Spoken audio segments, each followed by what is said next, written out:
வணக்கம், welcome to பொழிலென்வீடு channel. இந்த வீடியோவில் நம்ம பேண்ட்ரி மேக் ஓவர் தான் பார்க்க போகிறோம். நல்லா க்ளீன் பண்ணிவிட்டு ரீஆர்கனைஸ் பண்ண போகிறேன். இந்த வீடியோ கண்டிப்பாக உங்களுக்கு ஒரு க்ளீனிங் மோட்டிவேஷன் கொடுக்கும், ஃபாஸ்ட்டாக க்ளீன் பண்ணுறதுக்கு ஒரு எனர்ஜி கொடுக்கும்னு நம்புகிறேன். இந்த வீடியோவில் வெறுமனே க்ளீனிங் மட்டும் இல்லாமல் சின்ன சின்ன டிப்ஸும் இருக்கும். இந்த வீடியோவை ஃபுல்லாக பாருங்கள், கண்டிப்பாக உங்களுக்கு யூஸ்ஃபுல்லாக இருக்கும். ஃபஸ்ட்டு ஒரு இடத்த க்ளீன் பண்ண போகிறோம் அப்படின்னா எல்லா திங்ஸையும் பரத்தி கீழே எடுத்து போடக்கூடாது. நமக்கு என்னென்ன திங்ஸ் அந்த கபோர்டுக்குள்ளே வைக்கணும் அப்படின்னு தனியாக பிரித்து வச்சுக்கணும், என்னென்ன திங்ஸ் வேணாம் அப்படின்னு தனியாக பிரித்து வச்சுக்கணும். அப்புறமா வேண்டாத திங்ஸை, அதாவது குப்பைக்கு போகிற திங்ஸை தனியாக எடுத்து வச்சிடணும். இந்த மாதிரி பண்ணும்போது நமக்கு ஒரு கிளாரிட்டி கிடைக்கும். கச்சாமுச்சான்னு எல்லா திங்ஸையும் ஒன்றா போட்டு வச்சோம்னா ஒன்றுமே புரியாது, வேலை இழுத்துகிட்டே இருக்கும். நான் இந்த மேலே இருக்க ஷெல்ஃபில் இந்த செராமிக் பவுல்ஸ் எல்லாம் வச்சுருக்கிறேன். இது அக்சசிபிள் கிடையாது, ரொம்ப ஹைட்டில் இருக்கும். அதனால் அது டெக்கரேஷனுக்காக அப்படியே விட்டுட்டேன். இப்போ செகண்ட் ஷெல்ஃப் பார்த்திங்கன்னா எனக்கு நல்ல டெப்த் இருக்கும், உள்ளே நிறையா ரோஸை அடுக்கி வைக்கலாம் அப்படின்னு பார்க்குறேன். இப்போ இந்த கண்டெய்னர்ஸ் எல்லாம் நல்லா கழுவி காய வச்சுட்டு அதில் நான் பருப்பெல்லாம் கொட்டி வச்சுக்கிறேன். இதுக்கு முன்னாடி இது எங்கே வச்சுருந்தேன்னா ஸ்டவ் பக்கத்தில் இருக்கிற ரேக்கில் வச்சுருந்தேன். இப்போ நான் பேண்ட்ரியில் மேக் ஓவர் பண்ணுறதுனால இந்த டப்பாஸ்லாம் இங்கே அடுக்கிக்கிறேன்.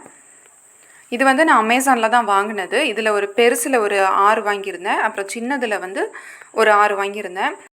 இந்த கண்டெய்னர் பார்த்திங்கன்னா சுத்தமாக ஏர்டைட்டே கிடையாது, நான் தெரியாமல் வாங்கிட்டேன். சரி, புதுசாக வாங்கிட்டோமே அப்படின்ட்டு அதை யூஸ் பண்ணிகிட்டு இருந்தேன். அதனால தான் அது பருப்பெல்லாம் கவருக்குள்ளேயே வச்சுருக்கிறேன். இன்கேஸ் நீங்கள் டப்பா வாங்குற மாதிரி இருந்தீங்கன்னா இந்த டப்பாவை கண்டிப்பாக வாங்கிடாதீங்க, ஏர்டைட்டே கிடையாது. இந்த ரோவுக்கு பின்னாடி நான் சாம்பார் தூள், அப்புறம் மிளகாய் தூள்லாம் நம்ம மொத்தமாக அரைச்சி வச்சுக்கோம் இல்லையா, அந்த டப்பாவெல்லாம் பின்னாடி வச்சுக்கிறேன். நான் இனிமேல் தான் சாம்பார் பொடியெலாம் அரைக்கணும், அதனால தான் எல்லா டப்பாவும் காலியாக இருக்குது. இன்னொரு பாக்ஸில் உளுந்து எக்ஸ்ட்ராவாக இருக்கிற உளுந்தை நான் பின்னாடி கொட்டி வச்சுருக்கிறேன். ஏன்னா அந்த பாக்ஸஸ்லாம் எனக்கு அன்ஈவனாக இருக்கும், வேறு ஷேப்பில் இருக்குமா, அதனால நான் பின்னாடி வச்சுருக்கிறேன். இப்போ இந்த பேண்ட்ரியில் ஏற்கனவே வச்சுருந்த ஆயில் பேக்கெட் எல்லாம் நான் வேறு இடத்துக்கு ஷிஃப்ட் பண்ணுறேன். அதனால் அதை ஒரு ட்ரேயில் போட்டு தனியாக வச்சிடுறேன். இப்போ செகண்ட் ஷெல்ஃபில் பார்த்தீங்கன்னா ஃபுல்லாக பருப்பு ஐட்டம்ஸ் வச்சுருப்பேன், அப்புறம் புளி வச்சுருப்பேன், இந்த சாம்பாருக்கு யூஸ் பண்ணுற ஐட்டம்ஸ் எல்லாம் வச்சுருப்பேன்.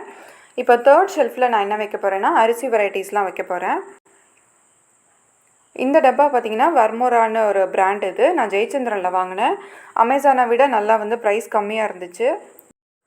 இந்த பாக்ஸ் எப்படி இருக்குன்னு பார்த்தீங்கன்னா நல்லா ஏர் டைட்டாக இருக்குது. இந்த அரிசியில் கூடு மாதிரி கட்டிடும் இல்லையா, புழு பூச்சிலாம் வந்துடும், அந்த மாதிரி இல்லாமல் நல்லா ஏர் டைட்டாக இருக்குது. அரிசி ரொம்ப நாளைக்கு ஃப்ரெஷ்ஷாக அப்படியே இருக்குது.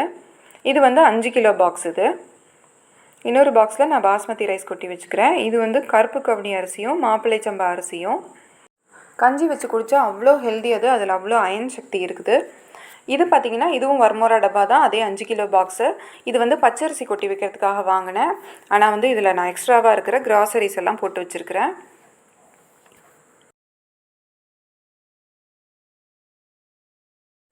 நெக்ஸ்ட்டு பார்த்திங்கன்னா இந்த மாதிரி ஒரு பேஸ்கெட்டில் நெய் வச்சுருக்கேன், அப்புறம் ஊறுகாய், சாஸு, சாப்பிடும்போது என்னென்ன ஐட்டம்ஸ் தேவையோ ரெடியாக அப்படியே எடுத்துகிட்டு போகிற மாதிரி வச்சுருக்கேன்.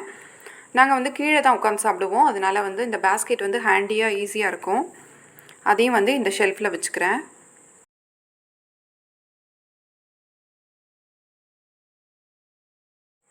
நெக்ஸ்ட்டு ஃபோர்த்து ஷெல்ஃபில் பார்த்தீங்கன்னா பேண்ட்ரிக்கு கொஞ்சம் கூட சம்மந்தமே இல்லாத ஐட்டம் வச்சுருக்காங்களே அப்படின்னு நினைப்பீங்க. ஆமாங்க, கவுண்டர் டாப்பில் எனக்கு இந்த கிரைண்டர் மிக்சியெல்லாம் அப்படியே பர்மனெண்ட்டாக அங்கேயும் வைக்கிறது பிடிக்கல. அதனால் ஷெல்ஃப் தான் இருக்குதே நல்லா டெப்த்தாக, அதனால் கிரைண்டரையும் மிக்சியும் நான் இதில் வச்சுட்டேன். இது எனக்கு எடுக்கிறதுக்கு கம்ஃபர்டபுளாக இருக்குது. கீழே இருக்க கபோர்டில் வச்சோம்னா நமக்கு வெயிட் ப்ரெஷர் கொடுத்து தூக்கணும், அது ரொம்ப கஷ்டம்.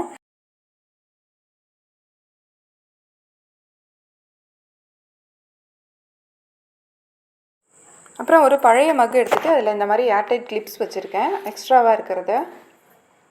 அப்புறம் ஒரு புது வாஷரும், அப்புறம் குக்கருக்கு போடுற நட்டும் போல்ட்டும் வச்சுருக்கேன். இது கிச்சனில் எப்போவுமே இருக்கிறது நல்லது. நமக்கு டக்குன்னு எடுக்கணும், கிளிப் எடுக்கணும் அப்படின்னா எங்கேயாவது தேடிட்டு இல்லாமல் இந்த மாதிரி ஒரு டம்ளரில் போட்டு வச்சிட்டோம்னா ஈஸியாக எடுத்துக்கலாம். இப்போ மேலே இருக்க பேண்ட்ரி யூனிட் முடிஞ்சிருச்சு. கீழே இருக்க டெப்த்தான ட்ராவில் நான் என்ன வச்சுருக்கேன்னு பார்க்கலாம். இந்த மாதிரி ஷாப்பிங் போயிட்டு நம்ம கவுண்டர் டாப் மேலே எல்லா கவரையும் அப்படியே வைக்கிறது, அப்புறம் டைனிங் டேபிள் மேலே வச்சா அது ரொம்ப அசிங்கமாக இருக்கும். அதுக்கு பதிலாக மறைவாக இருக்கிற மாதிரி டக்குன்னு வந்தோடனே வைக்கிற மாதிரி நான் இந்த ட்ரா வச்சுருக்கேன். இது நல்ல டெப்த்தான ட்ரா. எனக்கு எப்படி நம்ம வெளியில் போயிட்டு வந்த உடனே அடுக்க முடியாது இல்லையா, அது வரைக்கும் அந்த பேகு கவர்லாம் நான் அந்த ட்ராக்குள்ளே இறக்கிடுவேன். அது பார்க்க நம்ம கவுண்டர் டாப்போ டைனிங் டேபிளோ அசிங்கமாக தெரியாது. இன்னொரு ட்ராவில் நான் வந்து அரிசி ட்ரம் வச்சுருக்கேன்.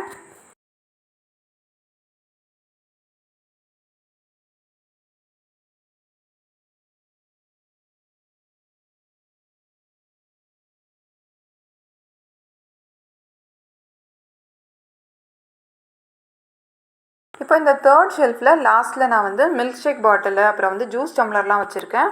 அது கிளாஸாக இருக்கிறதுனால குழந்தைங்களுக்கு ரீச் ஆகாத மாதிரி பின்னாடி வச்சுருக்கேன். அதுக்கு முன்னாடி ஸ்நாக்ஸ்லாம் வச்சுருக்கேன். ஓப்பன் பண்ண பிஸ்கெட்லாம் வந்து ஒரு கண்டெய்னரில் போட்டு வச்சுருக்கிறேன். இது வந்து பசங்க வந்தால் ஈஸியாக எடுக்கிற மாதிரி முன்னாடி வச்சுருக்கிறேன். இப்போ நம்மளோட பேண்ட்ரி வந்து ஃபுல்லாக அடுக்கியாச்சு. நெக்ஸ்ட்டு ஒரு டிப் என்னென்னா, ஆர்கனைசேஷனுக்கு முதல் எதிரி பார்த்திங்கன்னா இந்த மாதிரி வேறு ஷேப்பில் இருக்க பாட்டில்ஸ் தான். நம்ம வந்து ஃப்ரீ கொடுத்த பாட்டில் அப்புறம் வேறு கலர், ஷேப் அண்ட் ஹைட், சைஸ்லலாம் வச்சுருப்போம் இல்லையா, இந்த பாக்ஸஸ் தான் நம்ம பேண்ட்ரியோட அழகே கெடுக்கிறது. என்ன தான் ஃப்ரீ கொடுக்குற பாட்டிலாக இருந்தாலும் இந்த மாதிரி ஒரே மாதிரி நம்ம சேர்த்து வச்சு பாருங்கள். அது வந்து ரொம்ப அழகாக தெரியும், நம்மளோட பேண்ட்ரியே ஒரு அழகாக தெரியும். இந்த பேண்ட்ரி யூனிட் ஆர்கனைசேஷன் ஐடியாஸ்லாம் வந்து உங்களுக்கு பிடிச்சிருக்குன்னு நம்புகிறேன். நெக்ஸ்ட்டு வந்து ஸ்டவ் பக்கத்தில் இருக்கிற சின்ன ரேக்கில் எப்படி ஆர்கனைஸ் பண்ணலாம் அப்படின்னு பார்க்கலாம்.